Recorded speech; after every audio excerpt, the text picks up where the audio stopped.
तर पंतप्रधान नरेंद्र मोदी यांनी पेट्रोल डिझेल संदर्भात केलेलं आवाहन योग्यच असल्याचं मत मुख्यमंत्री देवेंद्र फडणवीस यांनी व्यक्त केलंय।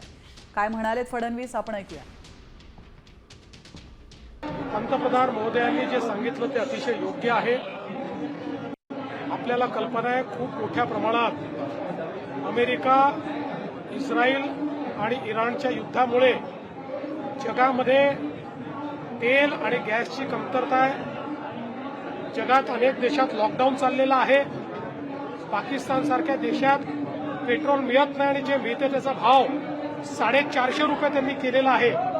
अशाही परिस्थितीत माननीय प्रधानमंत्री मोदयांमुळे भारतामध्ये तेल आणि गॅस आपल्याला उपलब्ध होतोय।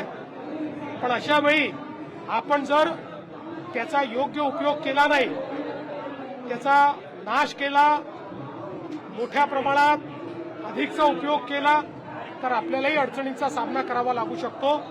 आवश्यकतेनुसारच उपयोग हे जे प्रधानमंत्री मोदयांनी सांगितलंय ते सर्वांनी पाळावं असं आमचं आव्हान आहे।